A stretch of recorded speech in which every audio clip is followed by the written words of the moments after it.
We're talking golf this morning, and it's a hole-in-one for the South Carolina School for the Deaf and the Blind. What's it all about? You'll find out coming up next on Carolina People.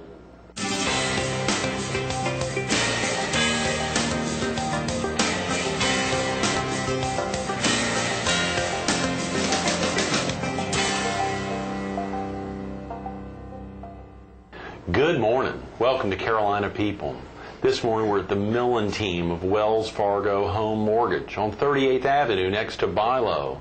We're focused on an upcoming golf tournament to benefit the Coastal Outreach Center for the South Carolina School for the Deaf and Blind, and we're visiting with its director, Dr. Dorothy Bambach. Good morning, Dorothy. Good morning. Do you mind if I call you Dorothy? Oh, that's fine. After grad school, oftentimes folks, you just want to make sure it's okay if we drop the doctor at least for 30 minutes. No problem, Greg. Thanks so much for coming in. My pleasure. It's a great homecoming, or a reunion here after a couple of years ago, the enjoyment of being with you one-on-one as well as being with you at the Coastal Outreach Center there in Conway. Well, we appreciate your helping us get the message out. We find that not too many people really know what we do.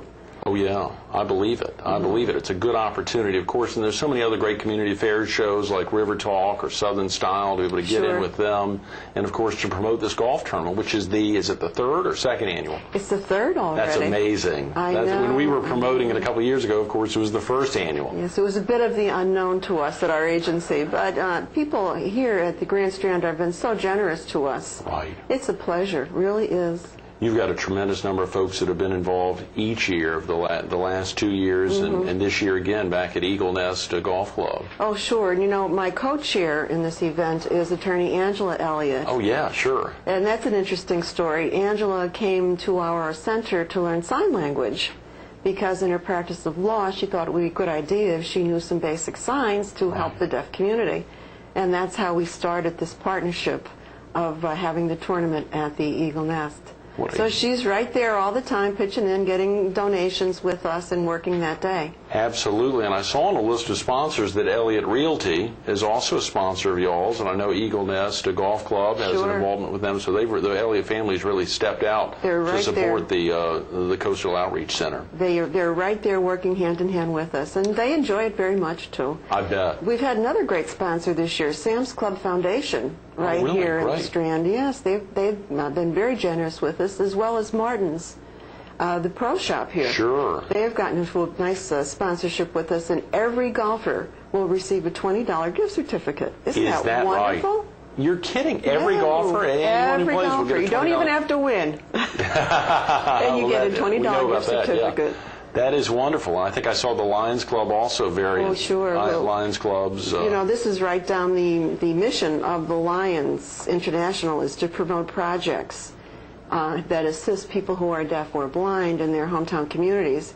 So we have several local Lions clubs that have given us sponsorships. So we're pleased about that. And in fact, my own North Myrtle Beach Lions Club will be preparing luncheon that day at the golf tournament. That's wonderful. Well, I know that you've got so many sponsors, it's tough to highlight any of them without mentioning all of them. I see even now, a couple of weeks before the event, you've already got a ton of $100 hole sponsors, and I guess there's even some sponsorships left? Oh, yes. Oh, sure. Good. We'd like to have 25. So good. We've got a few more opportunities to have a nice sign placed by the hole or on the premises. Right. To pay tribute to our major community sponsors. Okay, and then you've also got, of course, still some foursomes available. Oh, yes. That's really what we're looking for now. Once again, it's June 16th. It's a Saturday morning, 9 o'clock. Shotgun start out there in beautiful Little River. Oh, yeah. So we do have openings, and would just love to have people come out and learn a little bit more about what we do and enjoy a very nice day. We've been lucky with the weather for the last 2 years. Yes, the last 2 years, sure. So there's no reason to think that we wouldn't be blessed that day, too. Absolutely. I'm sure it'll be a beautiful day, no matter what. Even the fact that y'all are having it out there opens the doors for what'll be a great day. I hope so. If a viewer needs to get off to work now or get family off to school, is there a good phone number to call to learn more about the tournament, or of course to sign up for a foursome? Oh, sure. Just call our center here. We're at 212 Main Street in Conway. Okay. And our number there is, of course, 843-248-8100. And that's the best number to call, 248-8100. Yes, okay. sir. That's Easy it. to remember. And it's got an answering machine on. If I'm in or out that morning or afternoon, I'll call right back and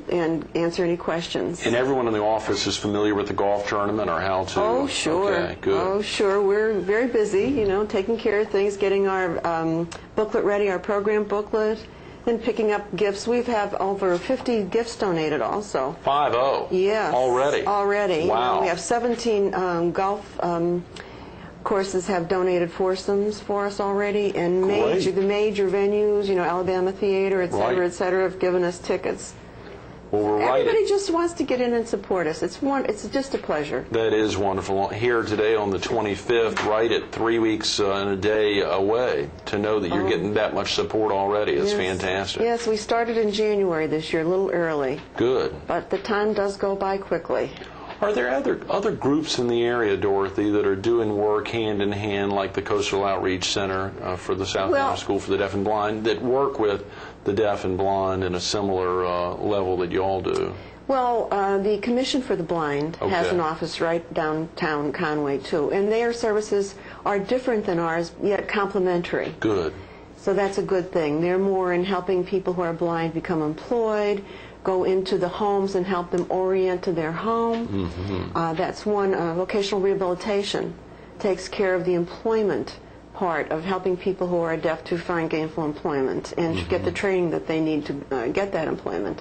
So those two agencies. Of course, there's speech and hearing centers around where speech therapy is offered. Yes. Et cetera, et cetera. But one thing that we've started and we're having such fun with is teaching sign language. Yes, that's right. Of course, how Angela came in contact with you all, that's been going on for quite a while. Now, we've taught American Sign Language 1 and 2, and we added a new kind of a class last year, Greg. I have to tell you about it. It's called Tiny Fingers. Tiny Fingers. And it's teaching sign language to parents and families and toddlers about 2 years old who have normal hearing, because now research shows that this early use of signs will help the baby to learn language sooner. No. And I have a wonderful true story that just happened. Yeah. You know, we don't teach all the signs. We teach like milk or hat or baby. And bathroom is one of them. Right. So the grandma who was taking the class and her daughter were both taking it, and they were learning the signs and using it with the little 15-month-old baby. No. And one of the signs was bathroom. Yeah. Now the little one can't speak the word bathroom yet because they're not physically capable of producing that speech that soon, but they knew the symbol for bathroom and what it meant. So when the little one was trying to get toilet trained or whatever, the mom had taught the baby this. So as soon as the baby went like that, the parents escorted the child to the bathroom and is getting trained very early. That is fantastic. So that is a real success story. So it's fun. It's only 6 weeks. We'll be starting it again in September. Okay, good. Right here at the center, at the same telephone number that I mentioned. And again, that's 248-8100. 8100. Very easy number to remember. And y'all also are associated, the website that y'all have is associated with, but they could call the office and get that website address. It's a biggie, and of course it's associated with your main campus. I guess it's in Spartanburg. Spartanburg. Okay. Yes, in fact, this Sunday we're taking a field trip out to Spartanburg. Some of my people, my students in the ASL, American Sign Language 1 class, were so excited about signing that they wanted to go out and see the campus. So we're renting a van and taking them out for a tour, and it's field day for the deaf and the blind students there. So they're going to play with the students and get to apply some of their sign language skills that they learned here in Conway. That is wonderful. Now, you just did Conway. Oh, I spelled it, yes, Conway. See, not all of the towns have name signs. Columbia has a name sign, and that's the same sign for cotton. Columbia. Columbia is the same sign for cotton. That would be the sign for cotton, yes. Right, so if you said, I'm going to Columbia, someone could mistake that for, I'm going out to pick cotton. Well, it would be in the context of the sentence. Oh, okay, yeah, I'm sorry. Well, yeah, that's right, that's right. Sometimes contextually it could be dangerous, but at the same time. But yeah, so you could use the two signs in the same sentence, I guess. I'm going to Columbia to pick cotton, that's right. Right. So, but, for example, South Carolina would do an SC. And I brought this along for you. This is the little manual alphabet. And that is something that folks could pick up if they came to your office. Oh, You've got copies there. And on the back we have the information on all our outreach centers. You see, we're not unique at all. The South Carolina School for the Deaf and the Blind actually has 6 outreach centers across the state of South Carolina. Okay. They're located in Columbia, Rock Hill, Charleston, here, Conway, and Florence. We have a little satellite office in Florence that we're in charge of also. And that is, so you travel to Florence every once in a while? Once in a while, every once in a while. Good. We offer pretty much the same services in our Florence office as we do in Columbia and Conway here. Well, that is wonderful. I have just a basic sign, albeit it's probably not formal, which is one I do with my daughter and even did with her over and over this morning, which was just this, but I'm sure there's nothing. It's just a signing. I love you. That's right. I need to. I love. Yes. And then this is the international sign. That's an I and finger spelling, the same as on the card. I, L, and Y, and put it together, and it's I love you. I love it. Nowadays, we'll see many of the presidential candidates doing this, I'm sure. Oh, yeah. You see that in places where you wouldn't expect it. Oh, that's fascinating. Because everybody wants to sign or say I love you, and people think that they're outreaching to the whole world. Folks who are deaf are definitely voters as well. That's a very good point. I hadn't thought about that. And you think presidential candidates are actually thinking about that? Well, you'll notice sometimes if you see blurbs of any politicians, some of them will have a sign language interpreter, close by them. Right. And this is another way of showing that they want to be open to diversity in the communities. That's a great thing for political consultants to hear and think about passing on to their clients. Oh, certainly. Who could really take advantage of that and be connecting with folks whether they knew it or not. Sure, and that's one of the services we have right here in Conway. We have a certified sign language interpreter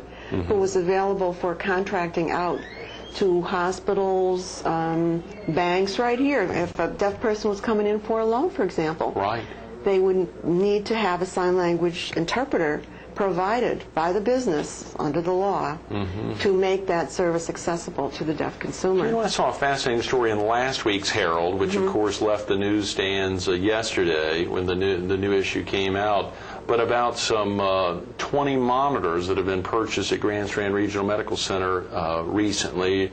Only the second hospital in the state, I believe, the other one may have been in Aiken, I think, that are using these monitors. Are you familiar with that, Dorothy? You know what they're for? Yes, I believe you're speaking about video remote interpreting. That's correct, 24/7. So what it is at a distant location, Chicago or Pittsburgh, the agency has a group of interpreters on call. All the time. So let's say a deaf person's in an auto accident, and they come to the Grand Strand Hospital. Well, it's difficult sometimes to get one interpreter in the area. At 3 a.m. Exactly. So they plug into this bank, and the video player or whatever is bedside or in the major areas. Sure. Now, I noticed also in the press release that the hospital said this will be used in conjunction with our sign language contracted services, and it's very clear that it is in conjunction with y'all. Yes, because it wouldn't be the end-all and be-all. I mean, just imagine if you were flat on your back. It's potentially difficult to get a hospital or to get a monitor in such an angle that you could understand it. Right. So there would be other circumstances and times when a real person, it would be a better mix for that specific situation. But I commend hospitals, any hospital, to do anything they can to make their services accessible to a patient in need who is deaf is fantastic. Absolutely. I was impressed. I couldn't tell when Steve Porter wrote the story, I couldn't tell if those were mobile monitors, or it gave the impression in the story that it would enable only wheeling patients over to 20 central bank locations, essentially, as you say, for patients who are on a bed in an emergency room. I think primary is contacting y'all, the South Carolina School for the Deaf and Blind. And you think of our area too, because it's such a tourist place. It could be deaf people traveling through and have a car accident or become ill. So it's very critical. I look forward to going over to the hospital and seeing that in action. It's rather new. Right. And the other thing that would be a consideration, there are regional signs. For example, I moved here from Pennsylvania, obviously, from my voice. I'm working on my Southernese. Come on, give it to us, so some of my signs, when I sign with the deaf community, they might pick up and they might say, "Ooh, what's that sign? Oh, I guess it's my Pennsylvania sign." And then that's a teaching moment for me, because then the deaf community would show me the way the sign is used here in South Carolina. But in generally, we understand each other, just as you and I understand each other.